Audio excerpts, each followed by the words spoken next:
KS academy commerce classes के YouTube channel पर एक बार फिर से आपका हार्दिक स्वागत है।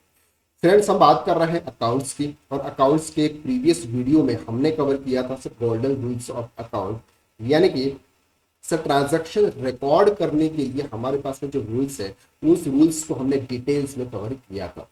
तो एक बार उसको क्विक रिवाइज कर लेते हैं, इसके बाद आगे की शुरुआत करते हैं कि ट्रांजैक्शन को उस रूल्स के माध्यम से कैसे रिकॉर्ड करते हैं। क्योंकि हमने पहले वाले वीडियो में ये भी देखा था कि बिजनेस के कौन कौन से ट्रांजैक्शन होते हैं, क्योंकि हमको सबसे पहले ये पता होना चाहिए कि बिजनेस में कौन कौन से ट्रांजैक्शन होते हैं। इसके बाद ये पता होना चाहिए ट्रांजैक्शन को रिकॉर्ड कैसे करते हैं, यानी रूल्स क्या है ट्रांजैक्शन रिकॉर्ड करने के। तो हम उस रूल्स और ट्रांजैक्शन को दोनों को यहाँ पर हम रिकॉर्ड करेंगे ताकि आपको क्लियरली समझ में आ जाएगा। अगर आपने पिछला वीडियो नहीं देखा है तो पहले आप पिछला वीडियो भी देख लीजिएगा, क्योंकि ये सब वीडियो पीछे प्रीवियस वीडियो के कनेक्टेड है। ओके, चल तो हमने क्या लिखा था, 3 रूल्स को कवर किया था। सबसे पहला जो रूल्स था ये हमारा था पर्सनल अकाउंट, यानी कि आपके बिजनेस के अंदर जो भी पर्सन्स होते हैं, और पर्सन्स कौन होते हैं, जिनसे आप गुड्स परचेज करते हो, जिनको आप गुड सेल्स करते हो, जिनसे आप पेमेंट लेते हो, जिनको आप पेमेंट देते हो, ये सभी पर्सन्स होते हैं। लेकिन कभी कभी हम कोई सर्विस लेते हैं तो वहां पर हमें पर्सन्स की जगह उस सर्विस का नाम लिखना होता है, वो हम आगे कवर करेंगे। तो यहाँ पर पर्सनल का सिंपल सा मतलब है पर्सन से है, और पर्सन का जो रूल्स है वो रूल्स है debit the receiver and credit the giver. Debit the receiver and credit the giver, that means कि जो रिसीव करेगा उसको आपको डेबिट करना है, और जो पेमेंट करेगा या जो भी रिसीव पे करेगा उसको क्रेडिट करना है। एज इट इज दूसरा रूल्स था सर हमारा रियल अकाउंट का। रियल अकाउंट्स में था कि what's comes in debit and what goes out credit, यानी कि जो आपके बिजनेस में आए उसको आपको डेबिट करना है, और जो आपके बिजनेस से जाए उसको आपको क्रेडिट करना है। हमने ये देखा था कि बिजनेस से क्या क्या आता है। तो बिजनेस में आप कभी कभी गुड्स परचेज करते हो, कभी आप कोई सर्विस परचेज करते हो तो सर्विस आपके बिजनेस में आती है, या फिर कैश और बैंक, यानी कैश में रिसीव किया हो तो कैश से, बैंक से रिसीव किया हो तो बैंक रिसीव होता है, यानी कि अमाउंट रिसीव होता है। व्हाट्स कम्स इन डेबिट, जो आए उसको debit, and goes out credit, यानी कि जो आपके बिजनेस से जाता है उसको आपको क्या करना है, क्रेडिट करना है। ओके, एंड लास्ट में हमने देखा था नॉमिनल अकाउंट। नॉमिनल का सिंपल सा मतलब होता है कि सर हमारे जो बिजनेस होता है, बिजनेस का जो मेन एस्पेक्ट होता है वो होता है इनकम एंड एक्सपेंसेस। क्यों? कि अगर हमारी इनकम होगी तो ही हमारा बिजनेस चलेगा, कुछ खर्चे भी होते हैं उस इनकम को पाने के लिए। तो लास्ट में हमको यहाँ पर मिलता है नेट प्रॉफिट, जो हम आगे डिस्कस करेंगे कि how to calculate net profit. Okay, तो ये 3 रूल्स थे, ये 3 रूल्स हमने डिटेल्स में कवर कर लिए थे। अगर आपने प्रीवियस वीडियो नहीं देखा है तो वो आप देख लीजिएगा, तो आपको क्लियर समझ में आ जाएगा कि 3 रूल्स किस तरह से वर्क करते हैं। तो आज हम बात करने वाले किसी भी जो ट्रांजेक्शन होते हैं ना, उन ट्रांजेक्शन को कैसे रिकॉर्ड करते हैं, और ट्रांजेक्शन रिकॉर्ड करते समय हमको क्या क्या ध्यान रखना होता है। सबसे पहला जो ट्रांजेक्शन हमारा था वो था sir capital introduce into business. Capital introduce into business मतलब आपने जब भी बिजनेस स्टार्ट किया उस समय, आपने जब भी बिजनेस स्टार्ट किया उस समय कुछ ना कुछ पैसा आपने बिजनेस में इन्वेस्ट किया। तो अब यहां पर हम देखेंगे capital introduce into business. Business में क्या रहा, हम अकाउंटिंग किस पॉइंट ऑफ व्यू से कर रहे हैं, हम accounting business point of view से कर रहे हैं। तो हमको बिजनेस की तरफ से सोचना, किसकी तरफ से सोचना होगा, बिजनेस की तरफ से। तो बिजनेस में पैसा आया, लेकिन किसके द्वारा आया, उस ओनर के द्वारा। ओनर का जो भी अमाउंट होता है ना उसको कैपिटल बोलते हैं। ये बात सामने आगे आगे जो वर्ड्स आएंगे वो हम डिटेल्स में कवर करेंगे कि 5 pillars of account, 5 pillars of account जो नेक्स्ट लेक्चर में आने वाला है, बहुत इंपॉर्टेंट है। अगर वो आपने प्रॉपर तरीके से समझ लिया ना तो आपको फिर अकाउंट्स के अंदर एक्सपर्ट होने से कोई नहीं रोक सकता, जो हमारा नेक्स्ट वीडियो होने वाला। तो अगर आपने हमारे चैनल को सब्सक्राइब नहीं किया है तो पहले चैनल को सब्सक्राइब कर लीजिए। ओके, तो पहला ट्रांजेक्शन है कि कैपिटल इंट्रोड्यूस इनटू बिजनेस, मतलब कि बिजनेस में क्या आ रहा है, कैश आ रहा है, बैंक आ रहा है, जो भी आ रहा है।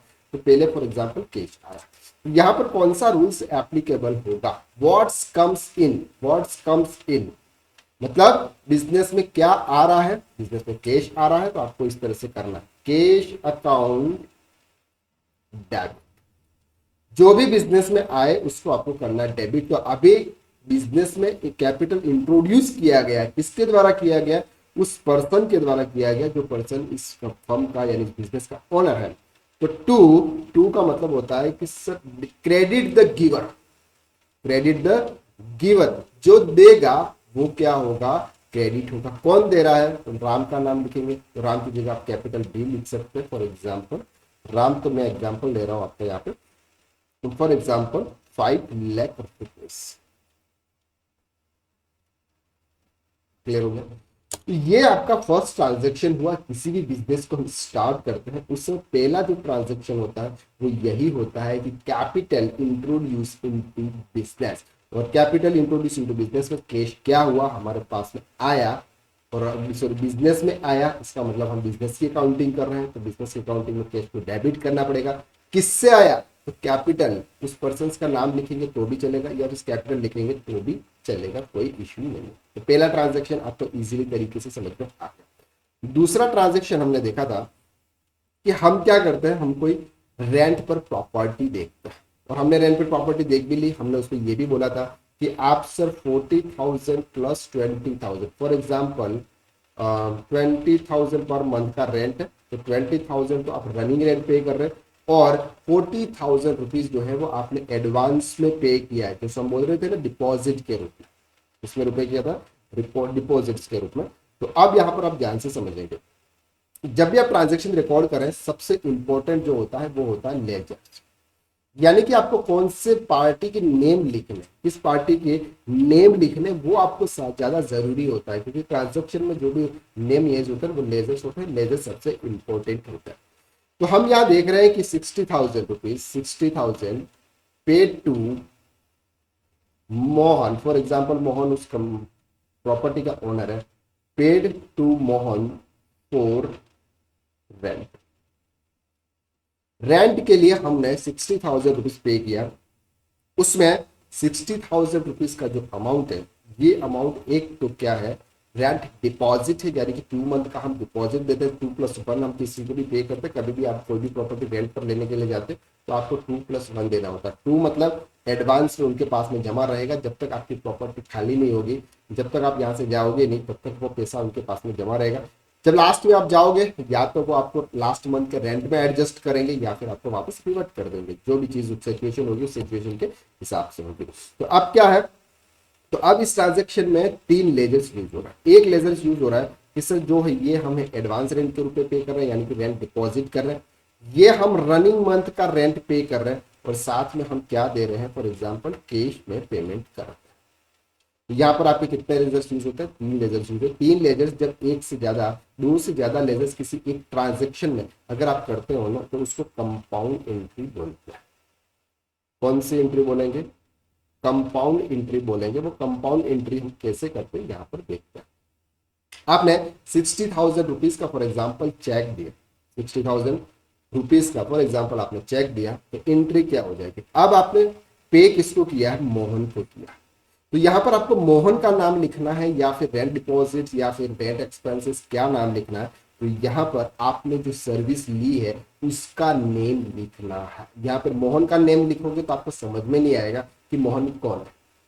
मोहन का नेम लिखोगे तो आपको समझ में नहीं आएगा कि मोहन कौन है, लेकिन मोहन ने आपको क्या दिया है उसका नाम लिखो। हमने बोला था जब आप सर्विस देते हो तो सर्विस का नाम लिखना, न कि उस पर्सन का नाम लिखना। तो सबसे पहले आप 20,000, तो ये तो आपका एक्सपेंस है। रेंट पेड, ये क्या है? ये आपका एक्सपेंस है। एक्सपेंस का मतलब ये है कि हर महीने आपको 20,000 का रेंट देना पड़ेगा उस ऑफिस, हर महीने, यानी कि every month you have to pay 20,000 rupees for the rent and 40,000 you have deposited for security. किसके लिए किया हुआ आपने?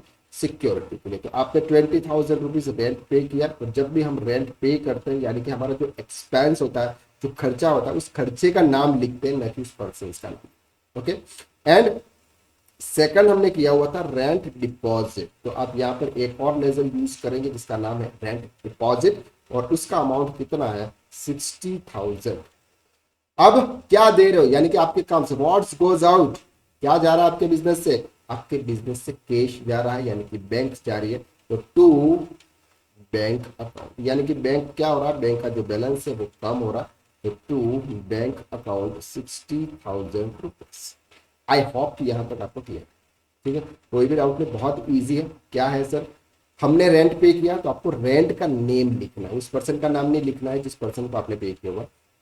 तो आपको रेंट पेड लिखना है, और कंपाउंड एंट्री में हम दो या दो से ज्यादा एंट्री, यहाँ पर आप देख रहे हैं 3 एंट्री की हुई, यहाँ पर आपको 2 एंट्री की हुई। ओके, तो रेंट पेड में रेंट डिपॉजिट, डिपॉजिट का मतलब एडवांस में आपने डिपॉजिट किया हुआ उनको, जो उनके पास में जमा रहेगा, लास्ट मंथ में हम एडजस्ट कर देंगे या फिर वो हमको वापस रिटर्न कर देंगे। क्लियर हो गया यहाँ पर? चलो सर ठीक है। इसके बाद हमने देखा था कि हमने क्या करवाया, एडवर्टाइज कराई। क्या करवाया?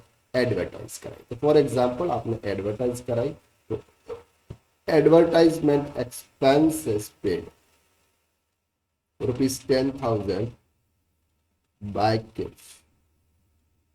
सर कैश में हमने 10,000 रुपीज पे किए एडवर्टाइजमेंट पर्पज से, for example to cash by cash to Sachin, for example Sachin ji को हमने पे किया।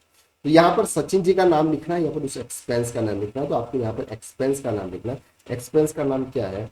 Advertisement. Expenses account debit 10,000 by cash account. Clear है? By cash account 10,000। देखो सिंपल ट्रांजेक्शन है, बस आपको ये ध्यान में रखना है कि जब भी आपको एक्सपेंस करो तो उस एक्सपेंस का नाम लिखना है, इस पर्सन का नाम नहीं लिखना है जिस पर्सन को आप पे कर। क्लियर? चलो सर, तो थर्ड ट्रांजेक्शन हमने यहाँ पर देख लिया। फोर्थ ट्रांजेक्शन सर हम देखते हैं कि हमने ये देखा था कि जब भी आपको कोई बिजनेस करना है या फिर ऑफिस ओपन करना है तो उसमें आपको कुछ फर्नीचर भी लगेगा, कुछ कंप्यूटर लैपटॉप जो कुछ लगेंगे बिलिंग के लिए। तो हम क्या करते हैं सर, हमने फर्नीचर करवाया, तो फर्नीचर का पेमेंट पे किया हमने, फॉर एग्जाम्पल 40,000 का। फिर हम एक कंप्यूटर लाए, तो कंप्यूटर का अमाउंट पे किया, फॉर एग्जाम्पल 20,000 का। फिर हम प्रिंटर लाए, तो प्रिंटर का पे किया, for example 10,000 rupees by two bank account.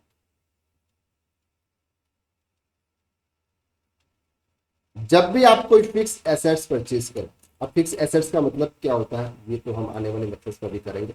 बस आप ये मान के चलो कि जिसका नेम आपको परचेज में, आप जो भी आइटम लेते हो ना उसको परचेज भी बोलते हैं, लेकिन ये क्या है, ये हमारे फिक्स एसेट्स है और जिनका यूज, जो एसेट्स आपने परचेज किए ये जिसका यूज करोगे आपके बिजनेस में काम आएगी। जैसे फर्नीचर है तो आपके काम आएगा, कंप्यूटर से है तो आपको बिलिंग निकालने में काम आएगा, प्रिंटर है तो आपको बिलिंग निकालने में काम आएगा। ऐसे बहुत सारे जो प्रोडक्ट है जो आपके काम आ रहे हैं उसको हम बोलते हैं फिक्स एसेट्स। ओके, क्या बोलेंगे उनको? फिक्स एसेट, जो हम आगे कवर करेंगे। तो उसके नेम लिखना है। फिर से हमने क्या किया, गुड्स परचेज किया। गुड्स का मतलब क्या है कि जिसका हमारा व्यापार था वो हमने परचेज किया, तो ट्रांजैक्शन होगा goods purchase of ₹10,000 in cash. आपने क्या किया सर, 10,000 रुपीज में कैश में 10,000 रुपीज का आपने गुड्स परचेज किया। तो जो बिजनेस में आए उसको क्या करना है, डेबिट करना है। बिजनेस में क्या आया, गुड्स आया, गुड्स का मतलब होता है परचेज। तो purchase account debit ₹10,000 by cash to cash.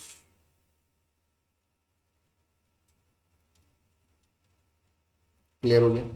ये तो आपने पे किया सर कैश, लेकिन जब अगर आपको क्रेडिट पर गुड्स परचेज का, तो क्या एंट्री होगी, परचेज अकाउंट तो सेम ही होगा, purchase account debit for example 10,000 to. अब यहां पर अगर आपने कैश दिया है तो आप कैश का नाम लिखो, लेकिन अभी आपने कैश में नहीं दिया हुआ तो उस पार्टी का नाम लिखो जिस पार्टी को आपको पैसे देने हैं। तो किस पार्टी का नाम लिखे, फॉर एग्जाम्पल मोहन।